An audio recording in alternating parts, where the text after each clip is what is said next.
to the channel and to today's little workout recap. This is the 180th workout that I've done a recap for the year, and yes, that pretty much means I'm doing something every damn day of the week, and I generally will take the weekends off, although I will tend to throw in something on the assault bike, given it's just I'm not going to say it's a hobby, but it's something that I'm learning to get used to. Don't mind using it, quite frankly. Or I'm also out with the dogs, and I'm a big fan of using the ruck or the weighted backpack, and generally myself and the two dogs are out for about an hour to 90, sometimes 2 hours on a Saturday and a Sunday. Time to clear the head, listen to some podcasts, catch up, make some notes about what I want to say and what I want to do for the next week, and then also time to just clear the head and not necessarily swing a weight, although the weight is on the backpack. So that aside, today's workout, we're going to go into a nice easy triplet. This is a sustainability piece. We're still going to go fairly heavy. You can see here I've got a pair of 20 kilo kettlebells, and I've got my little red devils, as I call them, the pair of 32s. And also behind me here, I've simply got the empty or the unladen barbell at 20 kilos.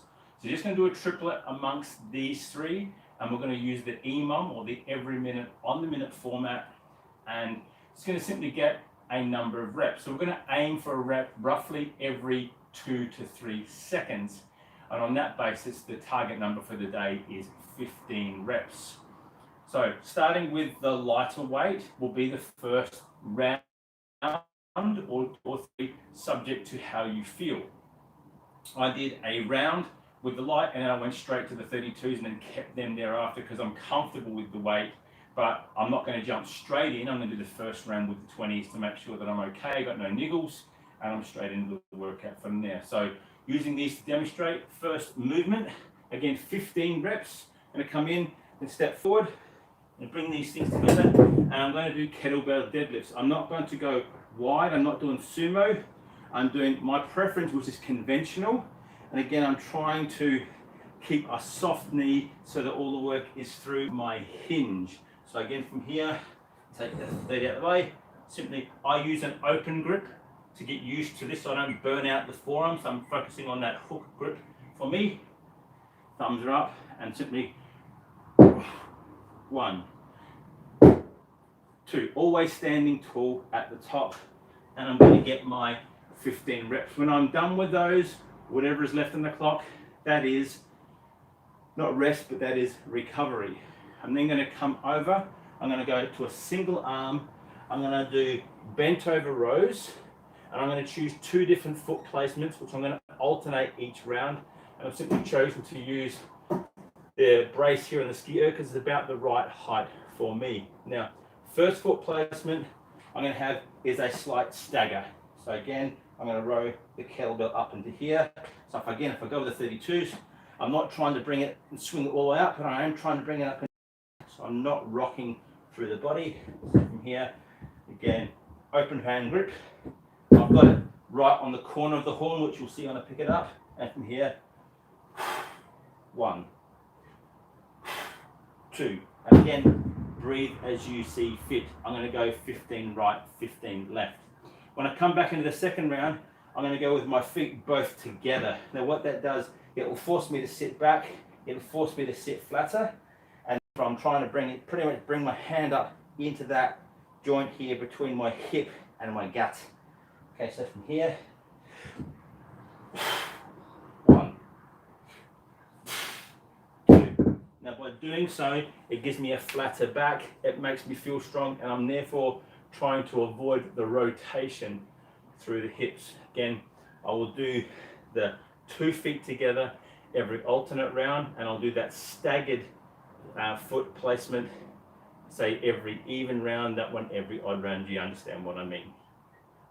From there, the final movement is onto the barbell, and again, it's simple. Barbell curls, nice and steady. 15 is easy to do in the 30 seconds, so therefore we're going as strict as we can, which is also too wild. We don't have a lot of weight, just 20 kilos is more than enough. But I'm also going to vary the hand placement. So by grabbing the bar, so again, each round I will vary the hand placement. First time I do it, I'm going to come with a narrow grip. So where the smooth part hits the rough or the knurling, I've got my pinky at the edge of the smooth part.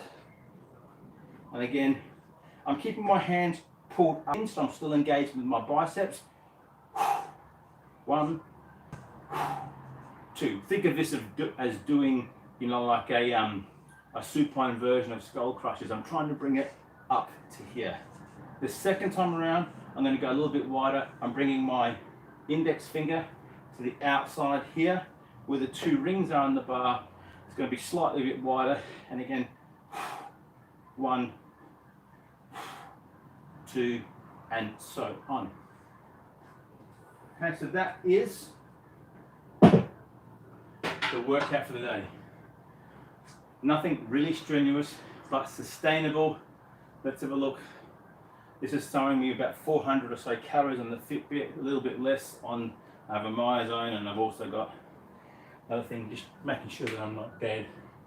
Now, the whole idea of having the 3 is that A, I've got access to them, and B, I'm getting an idea about what's triggering what and when and how and why, to understand where I am at. Taking just one, just saying that's gospel for me is not enough, but I know that part of me is I'm looking to how far I can push myself, but I'm also looking to things like, what is my resting heart rate? Particularly things at night time, throughout sleeping throughout the day. So therefore that's where the Whoop band, and also too for HRV, and the Fitbit on the premium come in very, very handy. The MyZone is just the visual that I can see whilst I'm working out, set up on the little iPad behind you, saves me having to tap this all the time. And also lets me know too if I'm slacking off a little tiny bit and what's going on. But you'll find out with strength workouts, as you're bending over, particularly hinging and deadlifting, this tends to break contact, and you'll see you'll go from 140 BPM down to 86 until this thing sticks on again and resets. Likewise too with these two as well. So that's the workout, a bit of a sustainability piece, working on strength, using the EMOM, or every minute on the minute format, simple number, 15 reps. If your weights are not that heavy, and therefore you can handle a little bit more volume, then simply up the ante, maybe just go for 30 seconds, nice and steady for as many reps as you can get, maybe even 40, but leave yourself a little bit in the tank, 15 to 20 seconds to simply rest, reset, take a sip until you move on to the next one, and we're going throughout. Now, as always, don't be here to kill yourself. Whilst that might be something someone might try to do, me included, what I want you to do is maybe after 2 rounds, take a 4 minute off, reset, and go again. So after 8 minutes worth, take off the 9th minute and go again, and you'll still get a good solid 3 and a bit rounds done in this. If you simply go EMOM, again, we're talking 1, 2, 3, 4 minutes, okay, 7, 4 to 28, and you'll get 2 more if you want to, add 2 more minutes, and you'll get the 8 rounds done. That's it. My name is Dom. I run a little business called the MCSTRAWMethod. I have a program that I simply call the protocol. Keeps it simple. It's every damn day. It's mobilizing, it's mentalizing, getting this here up straight, and also the metabolizing, the food thing, as I like to call it. If you want to know more, details will be in the description below once this is loaded and I do the full update. The full workout, my pre and post mobility stretch routine will also be in here. Just give it another 15, 20 minutes, maybe half an hour. I'll have it there for you by the end of the day. Cheers, take care, share, thank you.